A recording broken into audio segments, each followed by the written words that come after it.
Welcome back to Supreme Courts, Gunnersville, Alabama.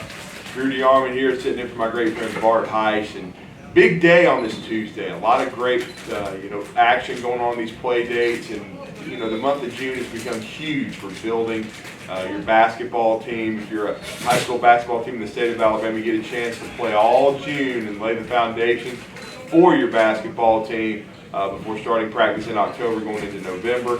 And we're joined by some very special guests, one of the best programs, not just in Alabama, but really it's been established as one of the best in the United States.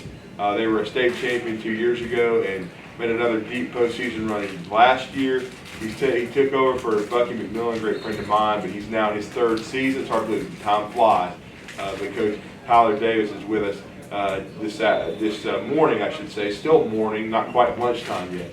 But they just finished up a high-level game with Plainview, another state championship program. And Coach, how are you doing this morning? I'm doing well. Drew, I appreciate you having us.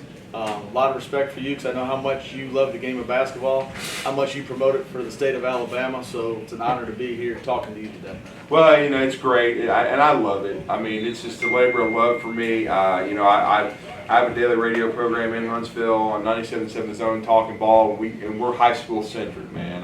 When I created it 6 years ago, it's because I felt like the high school athlete and the high school coach didn't have a voice, and that's what we wanted to create, and we're honored. And part of that success is the reason I'm here, and I want to thank Bart Heiss for entrusting me, and of course, Shane, and of course Jonathan Hyde for allowing me to be this unbelievable facility. This is my first time in the last 4 days being here, but this setup is amazing. It allows a lot of teams to get a lot of work in, and I know you guys are getting started. And what we've been saying as I've been here is the process has kind of evolved, because late May is tryouts, and then June you hit the ground running and you start building your team. This is going into your third season, so I know it's still early in the process, but how has June gone for you so far? It's been good. We're trying to. This is really the most important month for Mountain Brook basketball when you look at it, and the reason why is, we have 16 players on our roster. It's a large roster this upcoming season. And we always talk about, we want to play a lot of guys and have a lot of guys on the team at Mountain Brook, but also at the same time, if I'm going to have 16 guys, I got to have the right guys that are going to be able to be willing to accept their roles, be able to come in and be able to grind every day with the mindset, I have a role here to make us great. And it might be, I got to give us great practice minutes or whatever else. But June has been great for us. I have 5 guys that actually play football. And so for foundation, this is where we have to be able to instill everything that we're going to have, because those guys are really good football players. And we have a really good football program. They're probably going to go deep into the playoffs. And so when those guys come back to us, we got to be able to hit the ground running as much as we can. And so that's why June's vital, and so forth. And, like last week we had 2 good days. We were down at Oxford for 1 day, Alabama team camp. We go to 6 different places. I chose to come to Supreme Courts 2 different times because I know they're going to give us great matchups.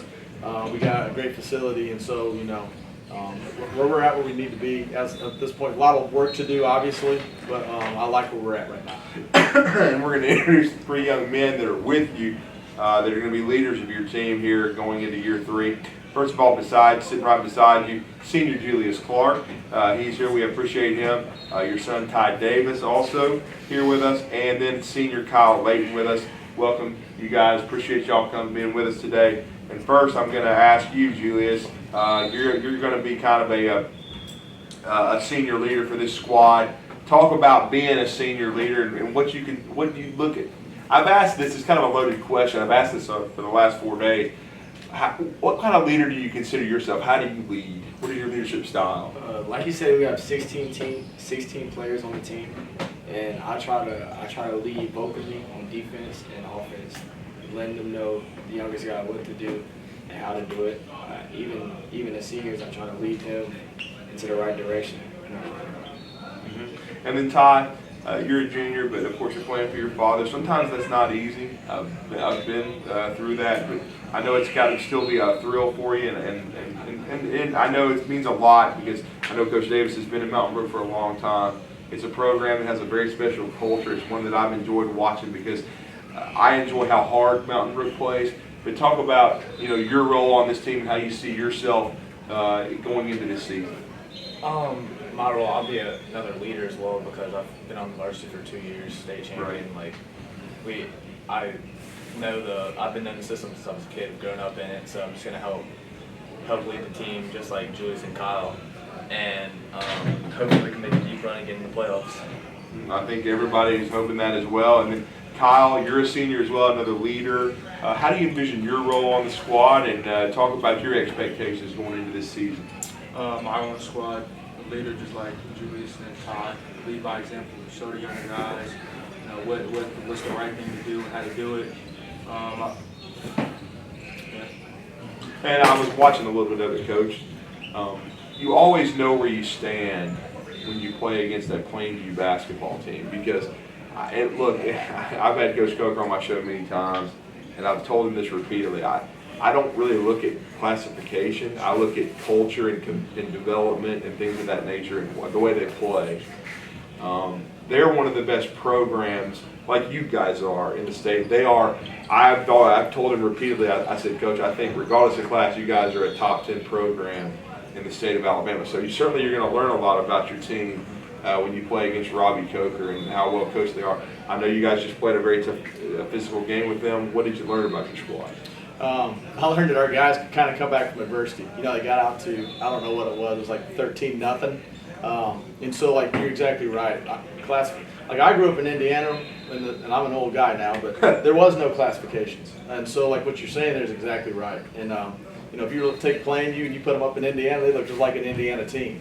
The way they spread you out, skilled, scheme, the way they shoot it. And so, like, what it does is it really puts pressure on our defense to where if we don't get a steal, we want to get the game going up and down. If we don't get a steal, we better be closing out to those guys where we're not letting them have an easy, comfortable three, and we're not letting them pump fake us to where they can drive and get in the paint and then get to our scramble situation. So it's a great opportunity for us to go against a team that's coached well, and then guys that have a passion for the game of basketball, extremely skilled.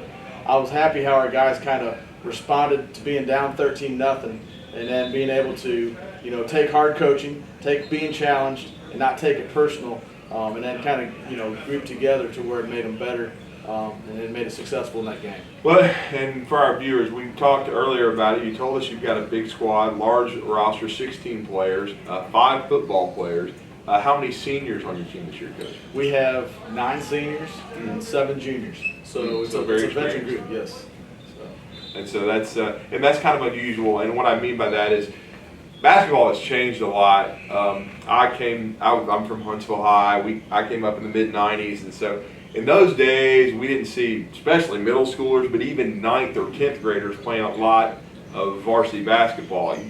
Now it's a commonplace where you see a kid, like we interviewed a young man from Oxford who was on the varsity. Jalen Alexander is an 8th grader. He's going to be a 9th grader. But now your team, this is a little unusual, all seniors and juniors. So this is is this your most experienced squad going into year 3? And I actually said that wrong. We actually have 6 seniors and 10 juniors. Okay. But yeah, still. So yeah. I did say that wrong. It is the most experienced because we have 9 guys back from last year's team. Right. And so this junior group is probably one of the better ones to come through Mountain Brook.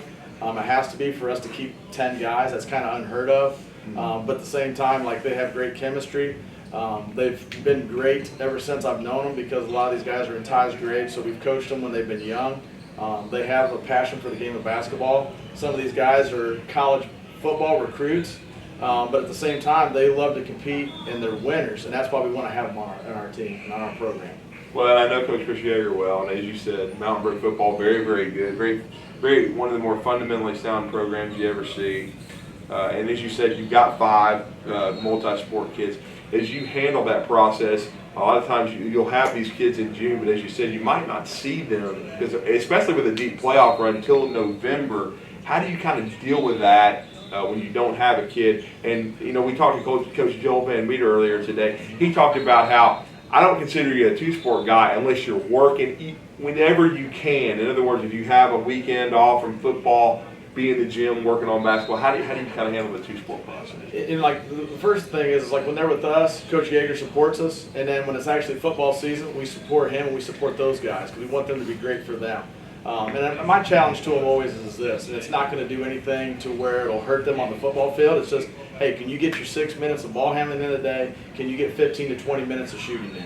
And it's like, that's not playing pickup, that's not anything that would injure them, but it keeps them skilled up to where then when we get them back, because we like to pride ourselves on being a skilled program. And those guys bring a lot to the table, but when they're skilled, they bring even more to the table because it allows me as their coach to trust them on the floor. And Julius, I was going to ask you, I mean, being part of the Mountain Brook program, being a senior, the expectations are, I use an old, and please forgive me here because it's Hoover, but a Rush Probst quote. He always says, if you build the beast, you got to be able to feed it. And you guys, I consider a beast because of all the success you've had as a program in the last decade plus. But talk about the expectations for the season and talk about having to really kind of be still, even though you've moved down to 6A, you're still everybody's Super Bowl. So talk about that a little bit. Well, obviously the goal is what the goal is, but the expectation is just to get better 1% every day. And if we handle that every day in practice, in the weight room, grinding, then obviously the goal of winning will be easy to accomplish. And then Ty, as you said, you grew up in the program, you've seen all the success and all the banners that you guys have been able to hang, but talk about on a season-to-season basis and being able to deal with those expectations and continue to build on the success. I mean, if we, like Julia said, if we do our thing day in, day out in the weight room, off the court, on the court, everything for the team, then like it's going to be, when everyone plays their Super Bowl against us, we'll be ready to give them like what the game's going to be. Like we're going to give them our best. And Kyle, as a senior, is a lot of times you leave your legacy with your last season. What are your expectations, and what are you looking forward most to going into this season? I'm looking forward to spending time with the guys more. We do team dinners every week during the season. I'm just looking forward to getting to know the younger guys and just getting better every day. Just working with the guys, just getting 1% better every day. Well, and Coach, I'd be remiss if I didn't mention this. And of course, we love the action at Supreme Course. We know you guys have got more today, and we're looking forward to seeing you compete. But I've been involved in it for 30 plus years with the Huntsville City Classic. It's how I met Bucky McMillan. You guys have been to our event on multiple occasions. But the one thing is, I always say this, you can still make history. No Birmingham team has ever won the event. But talk about coming back and your schedule overall. The areas, every 2 years change. Talk about the area coming up and talk about your schedule and the challenges coming up in November. Yeah, sure. Like the biggest thing is taking over this. The one thing that I didn't realize was how hard it is to schedule. Right. Like that's always tough to be able to get a good schedule. Because one thing I learned from Bucky is that we want to make sure that we challenge our guys. It's not about the record. It's about how can we get better and play great competition so when it becomes to playoff time, then we're sharp and be ready to go. And our area this year, we have a new area with Woodlawn, Shades Valley, and Pell City. And so those will be some different opponents that we've not really played consistently over the years. I kind of wait till the season rolls around to try and start scouting them and those types of things. I know those coaches do a great job with their teams, so we're looking forward to the challenge with that. We're going to go up to Knoxville and play some really good teams. We're going to play Webb, and we're going to play another team at Fulton. So some really good teams with that, and then the opportunity to be able to get back in the Huntsville Times, which it's the best tournament in the state, hands down. And so we're excited about that. And like you said, no Birmingham team's ever won it. Is that something we want to accomplish?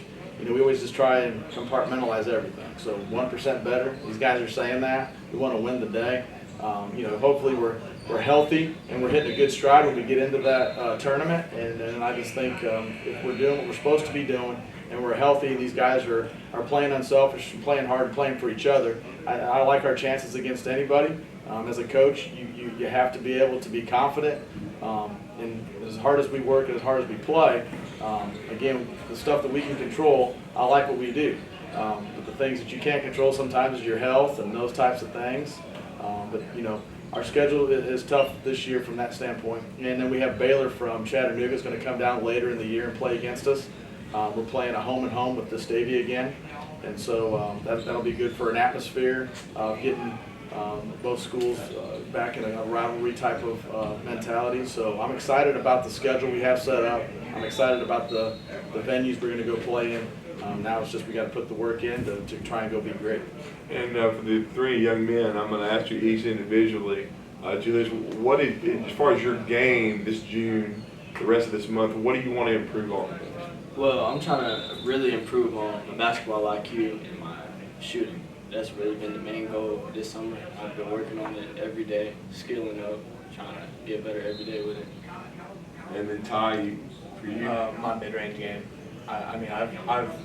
I used to be like just strictly a shooter my 9th grade year, and then last year I was able to get to the rack more and finish, and then this year I'm trying to work on my mid-range game. Just everything in general, but most importantly my leadership. Pretty quiet, but just being more vocal, being more of a leader. That's what I'm going to work on. And Coach, last question for you. The rest of June, I mean, what do you want to see out of your team? As you said, you picked to several different places to go. I think you said 6 different places. But you come here twice to coach Supreme Courts because you love the atmosphere and the competition and the outstanding job that you're setting this facility up. And what do you want to see development-wise? Because the buzzwords I've been using have been culture and development with a lot of programs. But what do you want to see out of your team the rest of this month? So like really it gives me an opportunity to get a feel for how can I put a guy in a situation here. And so like last Tuesday, in a game type of deal, I probably trusted 10 guys to play. Like a week later in that game right there, I probably went 13 deep. And so it's like, can I get in a situation where maybe we're not doing great here, or I got to amp pressure up? Who are the ones I can trust to get in here in this game? So really it's just me learning my team, learning some combinations of players playing together with each other, and then just playing against great competition. Like we were able to come back in that game, but it's the first game of the day. So as the day goes on in our style of play, everything's going to get tougher for us. And so our challenge can our guys be able to take coaching in the latter part of this next game and into the third game? Can they still hear my voice? Can they still make the adjustments? Can they not give into fatigue? And so I'm just going to be able to try to grade our guys, grind on them a little bit here to try and make them mentally and physically sharper and better as a player. Well, we're certainly looking forward to Mountain Brook Spartan basketball this coming late October when practice starts at the end of November. But of course, the action here at Supreme Courts as well. Come check out Supreme Courts, Guntersville, Alabama, all June. There's going to be play dates going on, but the Mountain Brook Spartans are going to be in action again later today. And we appreciate them for sharing some knowledge about their program. Coach Davis, good luck this season. We hope you guys stay healthy, and we look forward to hopefully a lengthy run for you in another state championship, and of course coming to the Rocket City of Huntsville for the Huntsville City Classic. But thank you for coming to Guntersville today to compete, and we look forward to some action later today. And we appreciate you for sharing, and your young men for sharing some knowledge on your program. Thanks. Appreciate you. All right.